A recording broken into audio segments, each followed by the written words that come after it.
চিকিৎসাধীন নূরের অবস্থা শঙ্কামুক্ত নয় এখনো। মারধরের প্রতিবাদে বিভিন্ন স্থানে বিক্ষোভ। বিচার বিভাগীয় তদন্তের সিদ্ধান্ত সরকারের। এই ঘটনার উপরে একটি জুডিশিয়াল তদন্তের সিদ্ধান্ত হয়েছে এবং এই তদন্ত জুডিশিয়াল একজন হাইকোর্টের জাস্টিসের নেতৃত্বে এই তদন্ত হবে। অন্তর্ভুক্তিমূলক দেশ গড়তে চায় বিএনপি। 34 জাতিগোষ্ঠীর প্রতিনিধি সমাবেশে তারেক রহমান।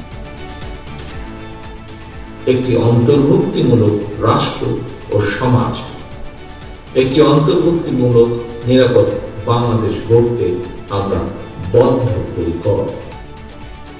ইশতেহার তৈরির পাশাপাশি পুরো দমে চলছে নির্বাচনী প্রস্তুতি। আন্তর্জাতিক গুম প্রতিরোধ দিবসে বিভিন্ন জেলায় মানববন্ধন ও র্যালি। সন্ধানের তাগিদ পরিবারের বিভীষিকাময় অভিজ্ঞতা তুলে ধরেন ভুক্তভোগীরা। প্রচার লিফলেট বিতরণে ব্যস্ত ডাকসু নির্বাচনের পদপ্রার্থীরা। বাক্সাসের ইশতেহার ঘোষণা, বৈরী আবহাওয়ার কারণে জাকসুতে ঢিলে ঢালা প্রচারণা।